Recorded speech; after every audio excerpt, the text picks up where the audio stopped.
संत रामपाल जी महाराज से दीक्षा प्राप्त करके सुखी हुए भक्त के अनुभव। अब देखिए जगत गुरु तत्वदर्शी संत रामपाल जी महाराज के मंगल प्रवचन। हमने ये लेना है कि ये ओम नाम है इसकी पूरी गीता में, पूरी श्रीमद् भगवत गीता में और कोई मंत्र नहीं है जाप करने का, केवल एक ओम मंत्र है। ये है ब्रह्म का, ये कहता है मुझ ब्रह्म का। ओम इति एकाक्षरम ब्रह्म व्यवहारन माम अनुस्मरन् ये प्रयाति तजम देहम स याति परमाम गतिम। ये ब्रह्म बोल रहा है श्री कृष्ण में प्रवेश करके अपने सत्र का ज्ञान तो सही बता रहा है, लेकिन हम भ्रमित थे कि श्री कृष्ण जी बोल रहे हैं। श्री कृष्ण जी को तो पता ही नहीं मैंने गीता में बोला क्या था। अब गीता अध्याय नंबर 17 के श्लोक नंबर 23 में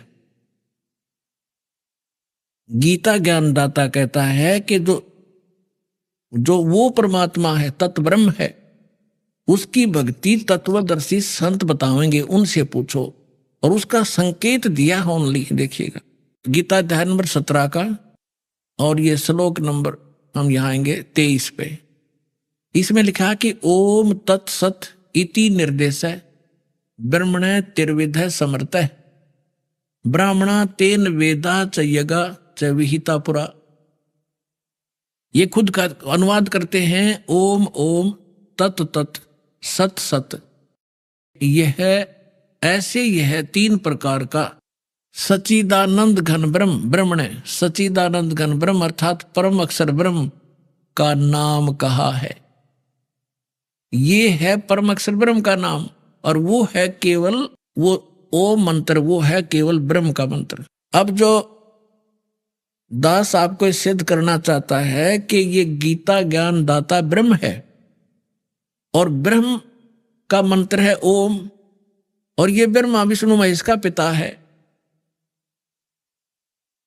और ओम नाम आज तक ये ऋषि महर्षि और दुर्गा इस ओम तक के मंत्र को ही महत्व देते रहे। इनको वो ओम तत्सत मंत्र का ज्ञान नहीं था जिसे मोक्ष होना है। अब ये तो आपको दिखाया श्रीमद् भगवत गीता में। इससे आपको साथ साथ ये भी क्लियर होगा कि दास जो कह रहा है कि वही वेदों वाला ज्ञान श्रीमद् भगवत गीता में है, लेकिन इनमें इनकम्प्लीट नॉलेज है, कंप्लीट नहीं है, लेकिन गलत नहीं है। और जो पुराण है, उपनिषद हैं, वो ज्ञान यदि इन दोनों शास्त्रों से मेल नहीं खाता है तो वो नकली है, झूठा है, वो शास्त्र विरुद्ध ज्ञान है। जैसे राधे राधे श्याम मिला दे, हरे कृष्ण हरे राम, ओम नमः शिवाय, ओम भगवते वासुदेव नमः, इस तरह की जो ना ऊट पटांग से जो मंत्र इन्होंने जाप करने के लिए हमें दे रखे हैं, ये शास्त्र विरुद्ध है। ये मंत्र नहीं है मोक्ष के। ये मंत्र जो दास आपको बता रहा है, जैसे आपको प्रथम मंत्र दिया जाता है जिसमें सभी कमलों में बैठे ये प्रधान, क्योंकि हम इस शरीर में आके फंस गए, और ये ब्रह्मांड समझो, एक पिंड समझो, एक अंड समझो, ये एक ही है। और हम इसे जब निकलेंगे, जब हम यहाँ से यहाँ के प्रधानों से जो हम सुविधाएं प्राप्त कर रहे हैं और हम ऋणी हो गए हैं, कर्जवान हो गए हैं, लोन हमारे पर गढ़ा हो गया कर्ज, तो हम इनसे बरी हो जाएंगे, तब हम चलेंगे। तो वो मंत्र भी उस सूक्ष्म वेद के अंदर, तत्व ज्ञान के अंदर वो मंत्र कंप्लीट लिखा हुआ है जो दास आपको देता है।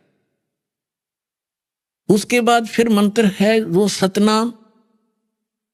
ये सतनाम मंत्र भी परमात्मा की वाणी में उस सूक्ष्म वेद में लिखा है, और जिन महापुरुषों ने परमात्मा पाया उन्होंने यही नाम जाप करा, लेकिन सार नाम की छींट भगवान ने लागण नहीं दी। और सतनाम तक आपको संकेत जरूर दूंगा ताकि आपको दृढ़ता आवे कि सचमुच ये है वो सतनाम जो आज तक ढोल पीटा करते, सतनाम सतनाम कराया करते, और इनको सतनाम का कख भी नहीं पता था। सतनाम है क्या चीज, जो ठेका ले रहे थे सतनाम का, खासकर ये राधा स्वामी पंथ वाले, इनको खुद नहीं मालूम सतनाम सतलोक है, सचखंड है, के सांग है। यो तो पुण्यात्मा धीरे धीरे आपको पूरा कोर्स कराया जाएगा। नए बच्चे आते हैं, ये सामूहिक शिक्षा स्थल है, इसमें प्रथम कक्षा के बालक भी आते हैं, इसमें दूसरी कक्षा के भी हैं, इसमें 10वीं वाले भी हैं, इसमें PhD वाले भी हैं और MA B.Ed वाले, BSc वाले भी हैं। तो उन सबके सत्र का थोड़ा थोड़ा ज्ञान इसमें सामूहिक बताया जाता है। तो जिसके जो सत्र का होगा उसको उतना ही ग्रहण हो जाएगा। अब आपको दिखाते हैं यजुर्वेद अध्याय नंबर 40 के मंत्र नंबर 15 को। इसमें भी यही कहा है, देखिएगा। और इसके अनुवादक हैं महर्षि दयानंद, प्रकाशक हैं सार्वदेशिक कार्य प्रतिनिधि सभा 2/5 महर्षि दयानंद भवन, रामलीला मैदान, नई दिल्ली से। और ये यहां से छपा है, Prince offset printers 1510 Pataudi house, Daryaganj, Nai Delhi से। ये देखिएगा यजुर्वेद भाषा भाष्यम 44वां अध्याय 40वां अध्याय, और यहां ये 15वां मंत्र है। इसमें क्या लिखा है कि वायु अनिलम अमृतम अथिदम भस्मांतम शरीरम ओम करतो समर किलबे समर करतुम समर। कितना सिंपल मंत्र है। और इस अनुवाद करता नाड़ी ने महर्षि दयानंद ने अड़ंगा कर रखा है। क्या लिखा है? करतो माने हे कर्म करने वाले जीव तू शरीर छूटते समय। अब ये ओम मंत्र है ना, ओम, इस क्योंकि इनका अनुवाद कर रहा है ये करतो, ये ओम ब्रैकेट में ले लिया। अब इसने आगे ये नहीं लिखा कि ओम नाम को स्मरण कर, क्योंकि ये खुद अज्ञानी था, अनुवाद भी अड़ंगा कर दिया। यहां लिखना था ओम ओम, जैसे श्रीमद् भगवत गीता के अनुवादकर्ताओं ने ओम प्रणव लिखा है, ऐसे लिखना था यो, इस ओम का जाप कर। और इसने क्या कर दिया देखिए, बालक भी समझ ले इसको। इसने लिखा कि कर्तो माने हे कर्म करने वाले जीव तू शरीर छूटते समय ओम, इस नाम वाच्य ईश्वर को स्मरण कर, ना कि ओम को स्मरण नहीं कर। है ना अज्ञान इसका। यहां लिखना था इस ओम को स्मरण कर। किलबे माने अपने सामर्थ्य के लिए परमात्मा और अपने रूप का स्मरण कर। कर्तव्य माने अपने किए का स्मरण कर। इसका संस्कार वायु धनंजय, वायु अनिलम कारण रूप वायु को, कारण रूप वायु अविनाशी कारण को धारण करता, इसके अनंतर यह शरीर नष्ट होने वाला, सुखादि का आधा आश्रय शरीर अंत में भस्म होने वाला है, ऐसा तो जान। ये कोई है सिर पैर इसका? है कोई अनुवाद इसका? इसका शर्म दर्द हो जाए इस अनुवाद न पढ़ के आदमी के। क्या निष्कर्ष दिया इसने? इसका सीधा सा अर्थ है वायु अनिलम अथिदम भस्मांतम शरीरम, और ओम करतो समर। करतो माने काम करते करते ओम का सिमरण कर, और किलबे माने कलबलाहट के साथ, विशेष कसक के साथ, विशेष तड़फ के साथ भगवान का सिमरण कर इस नाम का। और कर्तुम माने अपना मूल उद्देश्य जानकर मनुष्य जीवन का काम ही भक्ति करना है। इस उद्देश्य से परिचित होकर ओम नाम का जाप कर। और जब शरीर छोड़कर जाएगा, तेरा जो प्राण है, वायु माने प्राण, जीव, तेरा जो जीव है, जब तू शरीर छूटेगा तेरा, उस समय इस ओम नाम के जाप से जितना अमृतो, जो परम गति तेरी होनी है, इस तय होएगी।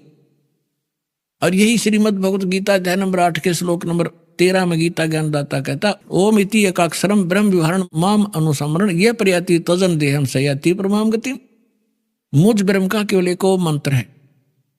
अब इन दोनों सदग्रंथों से मिलकर इसका निष्कर्ष सही निकलेगा। और तीसरा परमात्मा वाला ज्ञान तो सारा अंधेरा हटावेगा, उसको हम बाद में छेड़ेंगे। तो पहले आप जिन सदग्रंथों पर आधारित हैं इन्हीं में प्रमाणित किया जाए, ताकि आपकी बुद्धि आगे कैच करने योग्य हो कि आगे भी जो बोलेगा दास सारी सच्ची होंगी। अब इन दोनों सदग्रंथों से, पवित्र वेद और पवित्र गीता से ये सिद्ध हो गया कि दोनों एक ही जैसा ज्ञान रखते हैं। अब इसमें थोड़ा सा 40वें अध्याय का 10वां मंत्र और दिखाता हूं आपको। ये देखिएगा, ये 44वां अध्याय 40वें अध्याय का, और ये मंत्र है 10वां। इसमें क्या लिखा है? हे मनुष्य, जैसे धीराणाम मेधावी योगी विद्वानों से, धीराणाम माने तत्वदर्शी संतों से जो वचन सुनते हैं, ये वेद ज्ञानदाता कह रहा है, जैसे गीता में कह रहा हुआ है जो का तुम। और वे जो लोग हमारे लिए विचक्षरे माने विस्तार पूर्व कहते हैं, जो वे लोग संभवात माने संयोग जन्य कार्यों से, असंभवात माने उत्पन्न नहीं होने वाले कारण से। ये तो अटपट कर रहा था, इन्होंने तो भांग का टूटा मार के और बैठ जाता, जो एंड बेंड अनुवाद कर दिया मैं ऋषि मान्य रहे थे इसने।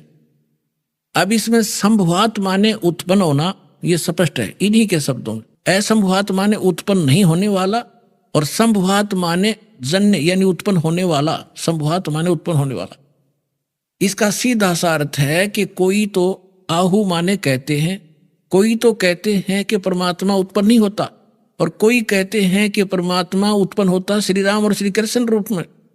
तो इसमें लिखा है कि हे मनुष्यों, जैसे हम लोग इन तत्वदर्शी संतों विद्वानों से जो वचन सुनते हैं और वो बताते हैं, वो लोग हमारे साथ विस्तार के साथ हमें बताते हैं, तो उनको तुम भी सुनो। जो गीता ज्ञानदाता कहता है, जो वो बताना चाहते हैं उनको तुम भी सुनो।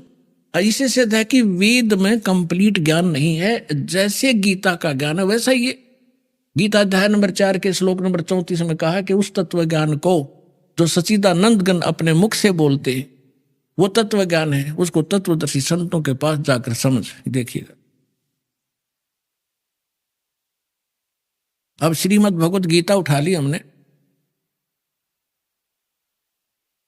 अध्याय नंबर 4 का और श्लोक नंबर 32 आपको दिखाते हैं।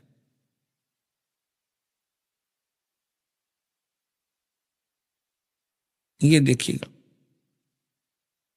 गीता अध्याय नंबर 4 का ये श्लोक नंबर 32 है। इसमें इन्होंने यहां गड़बड़ कर दी। इसमें एक ब्रह्मणे शब्द है, ब्रह्मणे मुखे, इन्होंने अनुवाद किया है कि इस प्रकार और भी बहुत तरह के यज्ञ, यज्ञ माने यज्ञ यानी धार्मिक अनुष्ठान, इन्होंने ब्रह्मणे का अर्थ कर दिया वेद की वाणी में, मुखे माने वाणी में। यहां लिखना था सच्चिदानंद घन ब्रह्म परम अक्षर ब्रह्म ने जो अपने मुख कमल से बोली वाणी, उसमें। अब ये ब्रह्म जहां ये विचलित हो गए वहां अनर्थ कर डाले इन्होंने, ब्रह्मणे का अर्थ यहां वेद लिख दिया। और यहां देखना 17वें अध्याय का भी आपने पढ़ा था, 17वें अध्याय का जो 23वें श्लोक में ये ब्रह्मणे शब्द है, यहां विचलित नहीं हुए। ये 17वें अध्याय का गीता, श्रीमद् भगवत गीता का ये 23वां श्लोक है। इसमें है ओम तत्सत इति निर्देश है ब्रह्मणे, ये ब्रह्मणे शब्द है, उसमें भी है त्रिविध समर्थ है। इसमें इन्होंने सही किया कि ओम ओम तत् सत सत, ऐसे ही 3 प्रकार का ब्रह्मणे माने सच्चिदानंद घन ब्रह्म यानी परम अक्षर ब्रह्म का नाम कहा है। ये परम अक्षर ब्रह्म सच्चिदानंद घन ब्रह्म यानी ब्रह्म से अन्य कोई ब्रह्म है। तो यहां इन्होंने ब्रह्मणे का अर्थ वेद की वाणी कर दिया। अब चौथे अध्याय का 32 में फिर आगे यहां लिखा है कि इस प्रकार और भी बहुत तरह के यज्ञ, यज्ञ माने धार्मिक अनुष्ठान, सच्चिदानंद घन ब्रह्म की वाणी, मुखे माने उसने अपने मुख कमल से बोली उस वाणी में, विस्तार से कहे गए हैं। उन सब को तू कर्म जान यानी काम करते करते, हठ योग से नहीं। जैसे अभी आपने यजुर्वेद अध्याय नंबर 40 के मंत्र 15 में पढ़ा, ओम करतु समर किलबे समर और करतुम समर। सूक्ष्म वेद में लिखा है नाम बैठत नाम उठत नाम सोवत जागवे, नाम खाते नाम पीते नाम सेती लागवे। यानी काम करते करते सिमरण कर, चलते फिरते सिमरण कर, भगवान को भूलना मत, जब भी समय मिले उसी समय उसको याद कर। गीता अध्याय नंबर 8 के श्लोक नंबर 5 और 7 में गीता ज्ञानदाता भी कहता है कि अर्जुन यदि मेरी भक्ति करनी है तो युद्ध भी कर और मेरा सिमरण भी कर। यानी युद्ध से कठिन काम नहीं होता, उसमें भी सिमरण करना। और ये हठ योग और जंगल में जा बैठना, खड़े होकर तब करना, ये कहां से लाए? ये शास्त्र विरुद्ध साधना थी। अब इसमें क्या लिखा है कि वो जो ज्ञान है, जो सच्चिदानंद घन ब्रह्म अपने मुख कमल से जो वाणी बोलता है, कबीर वाणी, उसमें विस्तार से कही गई है, वो तत्व ज्ञान है। अब चौथे अध्याय के 34वें श्लोक में देखो। अब 34वें श्लोक में क्या कहा है कि जो ज्ञान, उस ज्ञान को जो सच्चिदानंद घन ब्रह्म अपने अपने मुख से बोलते हैं, उस वाणी को, उस तत्व ज्ञान को, उस ज्ञान को तू तत्वदर्शी ज्ञानियों के पास जाकर समझ, यानी गीता में ज्ञान नहीं है वो, और उनको भली भांति दंडोत प्रणाम करने से, उनकी सेवा करने से, कपट छोड़कर सरलता पूर्वक प्रश्न करने से वे परमात्म तत्व को भली भांति जानने वाले, यानी गीता ज्ञानदाता सैन्य कोई परमात्म तत्व है, परमात्म तत्व को भली भांति जानने वाले तत्वदर्शी संत, यानी तत्वदर्शी संत, तत्वदर्शी न, वो ज्ञानी महात्मा तुझे तत्व ज्ञान का उपदेश करेंगे। इति सिद्धम के गीता के अंदर वो तत्व ज्ञान नहीं है। और ये ओम नाम ब्रह्म का है। ओम के जाप से क्या उपलब्धि होती है, कौन सी परम गति होती है, अब ये निष्कर्ष निकालते हैं। इसके साथ साथ ये भी निष्कर्ष निकालेंगे कि ब्रह्मा विष्णु ये महेश ये भगवान नहीं है, ये ईश नहीं है। हमारे सदग्रंथों में लिखा, देखिएगा, ये शिव महापुराण, इसमें संस्कृत भी साथ है, प्रथम भाग। ये कहां से छपा है? श्री शिव महापुराण, विद्यावरिधि पंडित ज्वाला प्रसाद जी मिश्रकृत, हिंदी टीका सहित, खेमरा श्री कृष्णदास प्रकाशन, मुंबई। अब आपको थोड़ा वर्बली समझाता हूं कि एक बार श्री ब्रह्मा जी विष्णु जी के पास चले गए और इन ऋषि महर्षियों ने जो साधनाएं की, हठ योग किए, समाधिस्थ हुए, ये काल भगवान जो इन ब्रह्मा विष्णु महेश का पिता है, इसने प्रतिज्ञा कर रखी है कि मैं अपने ओरिजिनल काल रूप में कभी किसी के समक्ष नहीं आऊंगा। तो ये क्या करता है, जो ये ऋषि लोग समाधि लगाया करते, हठ योगी ने सीख रखा था, डले डोन की आदत थी, तो किसी को ब्रह्मा जी के रूप में दर्शन दे देता। जो ब्रह्मा जी को ये आम ऋषि अपने पास ही देखा करते थे साकार में, किसी को विष्णु जी के रूप में दर्शन दे देता, किसी को शिव जी के रूप में, अपने पुत्रों के रूप में। तो जो साधक था वो ये कहने लग जाते, भाई ये ब्रह्मा जी खुद भगवान है, ये अपने को छुपाए बैठे। इस बात से ब्रह्मा जी फूल गए, अब मैं प्रजापिता हूं। और जिनको विष्णु जी के रूप में दर्शन दिए उसने, वो विष्णु जी के गुणगान करने लगे कि ये सर्वेश्वर है, महेश्वर है, सारी सृष्टि के रचने वाले यही है। इस बात से विष्णु जी को भ्रम हो गया कि मैं भगवान हूं। और इसी तरह शंकर भगवान की सती थी, जानो। अब एक दिन ब्रह्मा जी चले गए विष्णु जी के पास। विष्णु जी अपने सारे नौकर नाकरों के पास आराम से लेटा था। यहां तक मान बढ़ाई हुई तो बहुत बुरी है ना। और ब्रह्मा जी आए, जब ये खड़े नहीं हुए और न ही सत्कार किया, अकदे मेरी बेइज्जती हो जाए, विष्णु जी ने सोची। तो ब्रह्मा जी ने कहा कि मैं तेरा बाप आया हूं और तू मुझे देखकर आकड़ पाड़ा है। विष्णु जी बोला कि मैं तेरा बाप हूं, तो मेरी नाभि कमल से उत्पन्न हुआ है। ब्रह्मा जी कहने लगे कि नहीं, सारा संसार मेरे से उत्पन्न हुआ है और मैं सर्वेश्वर हूं, सबका उत्पन्न करता हूं। इस बात पर दोनों का झगड़ा हो गया। फिर ये काल ने इनके बीच में एक लिंग खड़ा कर दिया, तेजों में स्तंभ, बहुत लंबा चौड़ा। ये झगड़ा भूल गए, उसका और छोर खोजन लगे। फिर वो खुद आ गया अपने पुत्र शिव जी का रूप बना के, और फिर लग गया इनको ज्ञान देने कि तुम भगवान नहीं हो, अपने आप को भगवान मान बैठे। ये देखिएगा, अब हम इस पुस्तक से आपको क्लियर करेंगे। श्री शिव महापुराण, विद्यावरिधि पंडित ज्वाला प्रसाद जी मिश्रकृत, हिंदी टीका सहित, खेमरा श्री कृष्णदास प्रकाशन, मुंबई। इसके ये देखिएगा, विद्वेश्वर संहिता है, ये 11 पृष्ठ पे विद्वेश्वर संहिता अध्याय 6 भाग 1। इसमें लिखा है, नंदी केश्वर बोले, जो शंकर भगवान का वाहन है, नंदी केश्वर बोले कि हे योगेंद्र, आगे एक समय विष्णु भगवान शेष सैया पर अपने गरुड़ आदि पार्षदों से संयुक्त लक्ष्मी सहित शयन करते थे, लेटे हुए थे। उस समय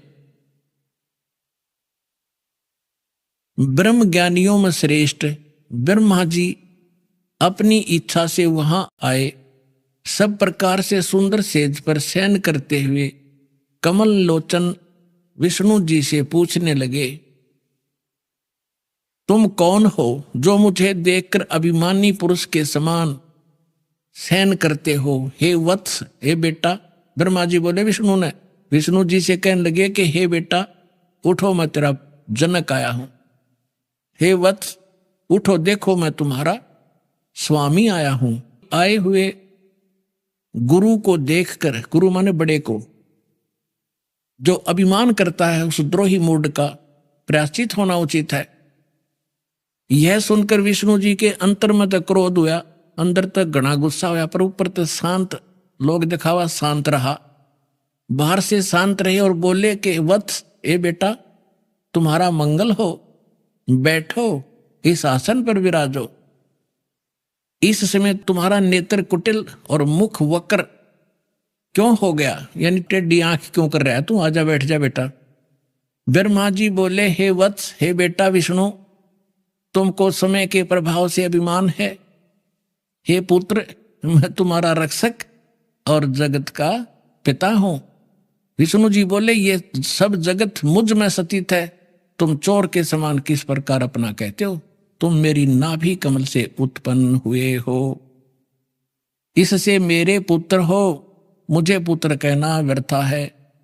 तो देखो पुण्यात्माओं, ये हमारे आचार्य शंकराचार्य, ये भी तो हमारे धर्मगुरु, इनकी पूजा करवाया करते। बालका तो भी कमजोर बुद्धि के व्यक्ति है। एक चौथी कक्षा के बच्चे लड़ा कर आपस में, और फिर टीचर उनसे पूछता है क्यों झगड़ रहे थे, इधर आओ। वो उनमें से कहता, जी ये न्यू बोला मैं तेरा बाप है। वो दूसरा कहता, ना जी पहले यूं बोला अग मैं तेरा बाप है, इसलिए लड़े थे हम, एक दूसरे को न्यू पकड़ रहे थे। ये हमारे भगवान लड़े आपस में, वो कह मैं तेरा बाप, वो नो कह मैं तेरा बाप, तू मेरा बेटा। और फिर इनके बाप ना आके इनका छुटकारा करवाया।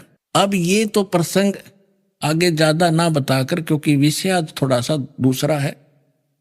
अब ये क्या हुआ कि फिर वो काल आ गया इनका पिता इनके बीच में, और उसने आकर फिर इनको समझाया कि तुम भगवान नहीं हो। देखिएगा, और दिखाता हूं थोड़ा, एक झलक और रहेगी थोड़ी सी। अब हम ये 11 पृष्ठ पढ़ रहे हैं विद्वेश्वर संहिता का। यहां आ गया नंदीकेश्वर बोले, यहां तक हमने पढ़ लिया, इससे मेरे पुत्र हुए, मुझे पुत्र कहना व्यर्थ है। नंदीकेश्वर बोले, इस प्रकार ब्रह्मा विष्णु दोनों ही रजोगुण से मुग्ध होकर विवाद करने लगे, लड़न लगे।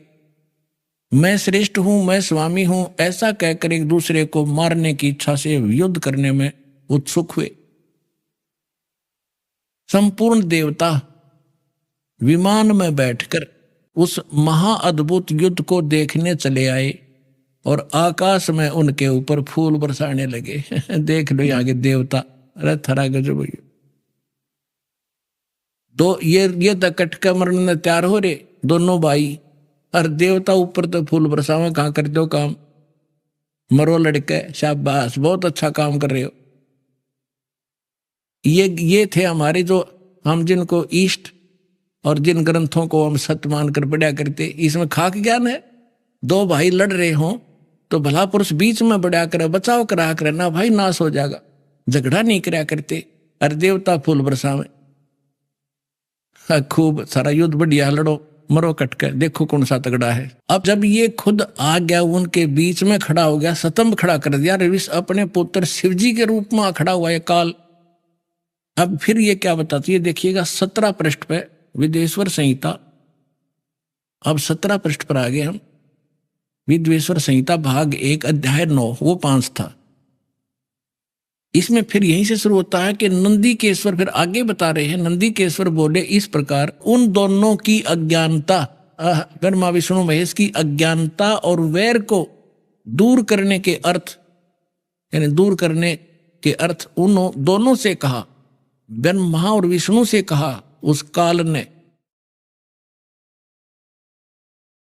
वो भगवान जो आया था उसने क्या बताया कि मेरे सकल और निष्कल भेद से 2 रूप हैं, परंतु और ईश्वर नहीं। इस कारण से उनके दो रूप नहीं हो सकते। पहला सतम रूप जो पिलर खड़ा कराया था, पीछे मूर्तिमान जो शिव के रूप में खड़ा हुआ वो रूप धारण किया, तो इससे ब्रह्म रूप निष्फल नहीं, निष्कल है, वो निराकार है। और ईश्वर रूप सगुण, मैं शंकर रूप में तो सगुण हूं, और वो सतम खड़ा कर दिया था वो निष्कल था। अभी आपने सुने संत रामपाल जी महाराज के मंगल प्रवचन। आइए अब सुनते हैं संत रामपाल जी महाराज से नाम दीक्षा लेकर सतभक्ति करके अद्भुत लाभ प्राप्त करने वाले अनुयायी के विचार।